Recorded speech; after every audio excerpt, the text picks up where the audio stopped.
The United Nations General Assembly had seen its share of controversy over the decades, but nothing like what happened today. The tension was so thick, it felt like even the air was holding its breath.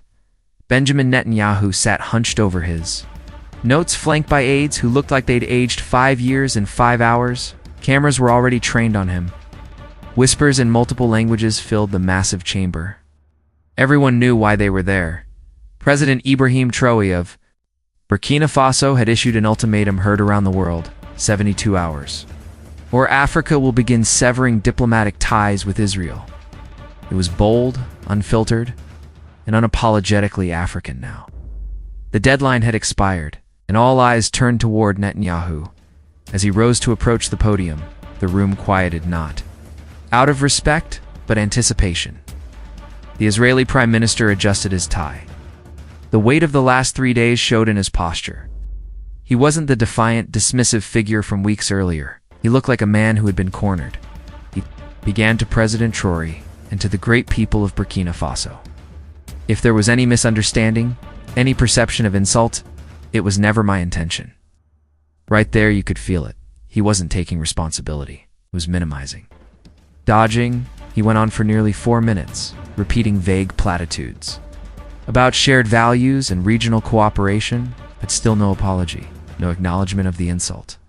No mention of Africa's rightful outrage.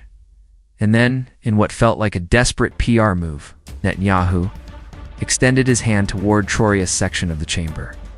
A symbolic handshake, a gesture that had worked for decades with other leaders.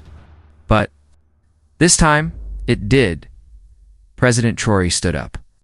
He looked straight at Netanyahu, then turned his back, walked out. No words, no drama, no warning. Just silence. And that silence, it was deafening. You could feel the entire chamber freeze.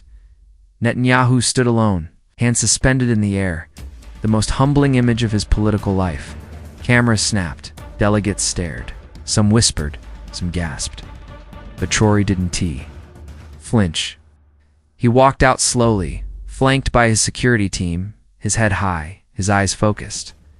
Outside the chamber, reporters rushed to ask him why he didn't respond. Said only this: Africa does not shake hands with disrespect. Clip alone has now been viewed over 38 million times. On social media, #Traoré walks away was trending in over 20 countries.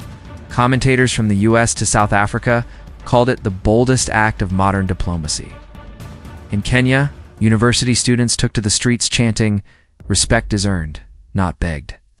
In Nigeria, activists unveiled murals of Traoré walking away from a crumbling wall with Netanyahu's image breaking behind it. And in Paris, thousands of African diaspora youth staged a silent demonstration in front of the Israeli embassy, standing still for 72 minutes in tribute to the deadline that Netanyahu ignored.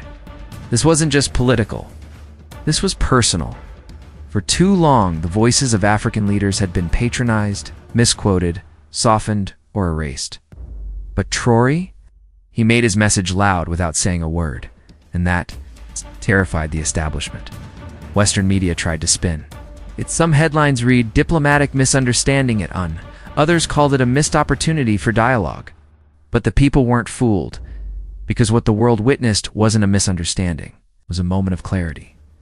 A global leader failed to apologize for publicly mocking the intelligence, leadership, and dignity of an entire nation, and the continent it represents. And the leader of that nation chose not to stoop, not to argue, but to walk away. That is what power looks like. Even former diplomats were stunned. A retired EU ambassador said, "In my 40 years of service, I've never seen such composure." It was devastatingly effective. Meanwhile, Netanyahu's silence, since the walkout, has only deepened the crisis. No follow-up statement. No press conference. Nothing. Because what can he say? The world saw the moment. Still frame of Traoré turning his back is now etched in the minds of millions. And perhaps most importantly, in the minds of African youth. Because this wasn't just a slap at disrespect, it was a blueprint. A roadmap for what self-respect on the world stage actually looks like. No shouting, no groveling, just grace under fire. So the next time a leader tries to insult or patronize an African head of state, they'll remember this moment.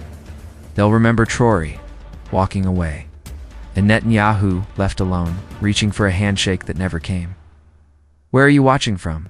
Are you in Africa, Europe, Asia, America? Drop your country in the comments. Let your voice be part of this movement. Like this video.